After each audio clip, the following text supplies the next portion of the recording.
ഇറാന്റെ ഊർജ്ജ മേഖലയിലെ അടിസ്ഥാന സൗകര്യങ്ങൾ ലക്ഷ്യമിട്ട് വലിയ തോതിലുള്ള ആക്രമണങ്ങൾക്ക് അമേരിക്കൻ പ്രസിഡന്റ് ഡൊണാൾഡ് ട്രംപ് തയ്യാറെടുക്കുന്നതായി US മാധ്യമങ്ങളുടെ റിപ്പോർട്ട്.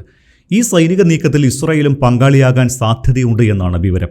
5 മാസത്തിലേറെ നീണ്ട സംഘർഷത്തിന് ശേഷമാണ് ഈ ഭീഷണി ഉയർന്നിരിക്കുന്നത്. ആക്രമണങ്ങൾ ദിവസങ്ങൾ നീണ്ടുനിന്നേക്കും. തിങ്കളാഴ്ചയോടെ അവസാനിപ്പിക്കാനാകും എന്നാണ് പ്രതീക്ഷ എന്നാണ് ട്രംപ് പറയുന്നത്. പക്ഷേ ഏതാഴ്ചയിലെ ഏത് തിങ്കളാഴ്ച എന്ന് ട്രംപോ പെന്റഗണോ വ്യക്തമാക്കിയിട്ടില്ല. ഇറാനിലെ അടിസ്ഥാന ഊർജ്ജ സൗകര്യങ്ങളാണ് പ്രധാനമായും ലക്ഷ്യമിടുന്നത്. US മുന്നോട്ട് വയ്ക്കുന്ന വെടിനിർത്തൽ വ്യവസ്ഥകൾ അംഗീകരിക്കാൻ ഇറാനുമേൽ സമ്മർദ്ദം ചെലുത്തുകയാണ് പ്രധാന ലക്ഷ്യം.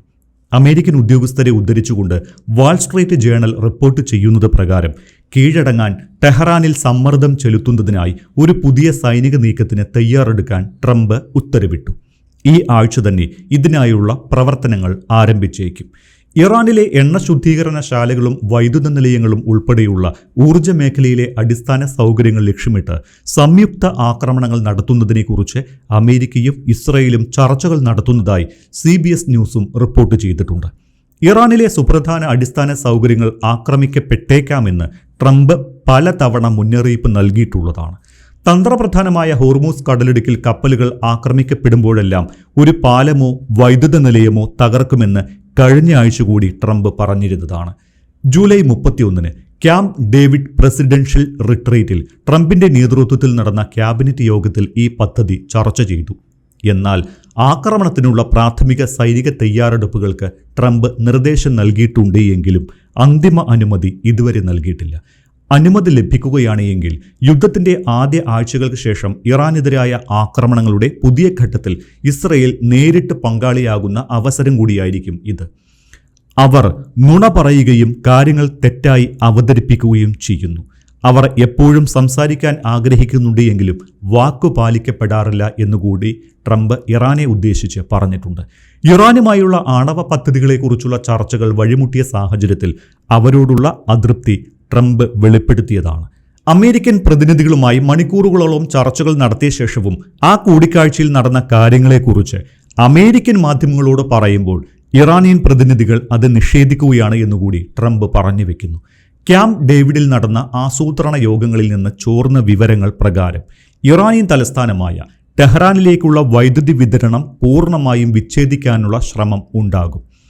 ഈ ഒരു മേഖലയിൽ വൻ യുദ്ധസാധ്യത ഉണ്ടാകും എന്നതിനാലും സാമ്പത്തിക തകർച്ചയ്ക്ക് കാരണമാകും എന്നതിനാലും ക്യാബിനറ്റ് യോഗത്തിൽ ചില വൈറ്റ് ഹൗസ് ഉപദേശകർ ഇതിനെതിരെ മുന്നറിയിപ്പ് നൽകിയിട്ടുണ്ടത്രേ. അമേരിക്കയും ഇസ്രായേലും പദ്ധതികൾക്കായി അടുത്ത സഹകരണത്തോടെയാണ് പ്രവർത്തിക്കുന്നത്. ഇസ്രായേൽ പ്രധാനമന്ത്രി ബെഞ്ചമിൻ നെതന്യാഹു വാഷിംഗ്ടണിൽ വെച്ച് ട്രംപിനെയും US പ്രതിരോധ സെക്രട്ടറി പീറ്റ് ഹെക്സത്തിനെയും കണ്ടതിന് ദിവസങ്ങൾക്ക് ശേഷമാണ് മാധ്യമ റിപ്പോർട്ടുകൾ പുറത്തുവരുന്നത്. പെട്രോളിയം റിഫൈനറികൾ, വൈദ്യുത ഉൽപാദന കേന്ദ്രങ്ങൾ, പ്രധാന നഗരങ്ങളിലേക്കുള്ള അതായത് ടെഹ്റാൻ ഉൾപ്പെടെയുള്ള വൈദ്യുതി വിതരണം, ഇലക്ട്രിക്കൽ ഗ്രിഡുകൾ എന്നിവ ആക്രമിക്കാനാണ് അമേരിക്കയുടെ പദ്ധതി.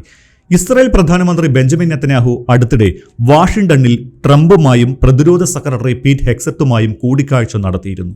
ഒരിടവേളയ്ക്ക് ശേഷമാണ് ഇസ്രായേൽ വീണ്ടും ഇറാനുമായി നേരിട്ടുള്ള യുദ്ധത്തിൽ പങ്കാളികളാകുന്നത്. യുദ്ധം പഴയതുപോലെ തുടരുകയാണ് എങ്കിൽ അമേരിക്കൻ നാവികസേനയ്ക്ക് വലിയ പങ്ക് വഹിക്കാനുണ്ടാകും.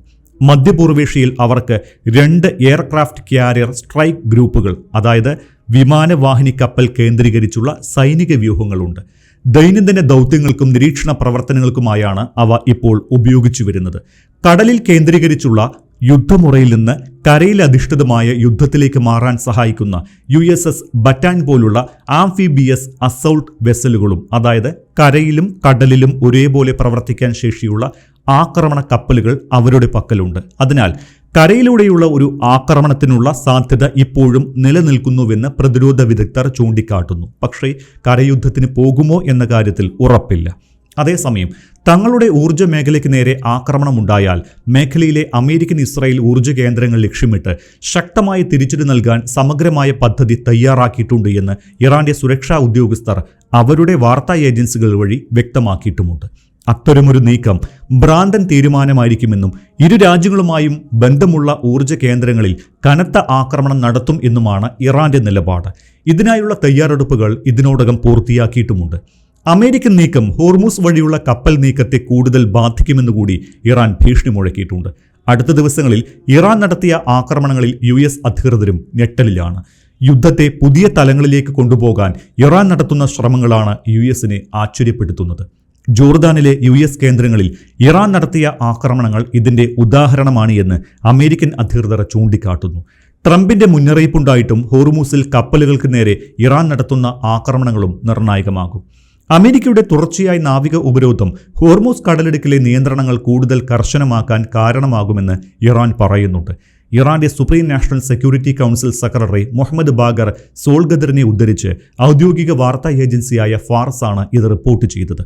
അമേരിക്കൻ ഭരണകൂടത്തിന്റെ തുടർച്ചയായ നാവിക ഉപരോധവും ആക്രമണ നടപടികളും ഹോർമൂസ് കടലിടുക്കിലെ നിയന്ത്രണങ്ങൾ മുറുക്കുക മാത്രമല്ല, മറ്റ് കടലിടുക്കുകളും നിർണായക പാതകളും അടച്ചുപോകുന്നതിനും കാരണമാകും. ഇതിന്റെ പ്രത്യാഘാതം ആഗോള സമ്പദ് വ്യവസ്ഥയും ഊർജ്ജ വിപണിയും ഒപ്പം അമേരിക്കൻ വോട്ടർമാരും അനുഭവിക്കേണ്ടി വരും എന്നാണ് മുഹമ്മദ് ബാഗർ സോൾഗദർ പറയുന്നത്. ചില കപ്പലുകളെ തടഞ്ഞുവെന്ന് ഇറാൻ അവകാശപ്പെട്ടിട്ടുമുണ്ട്. ഹോർമൂസ് കടലിടുക്കിൽ കൂടുതൽ കപ്പലുകളെ തടഞ്ഞ് തിരിച്ചയച്ചുവെന്ന ഇറാന്റെ പ്രഖ്യാപനം എണ്ണവില കൂടാനും കാരണമായി. ഇത് രാജ്യാന്തര എണ്ണ വ്യാപാരത്തിൽ തിരിച്ചടിയാകുമെന്ന വിലയിരുത്തലിലാണ് വിപണി. എണ്ണയുദ്ധം ചെങ്കടലിലേക്ക് കൂടി നീങ്ങിയതും തിരിച്ചടിയായിട്ടുണ്ട്.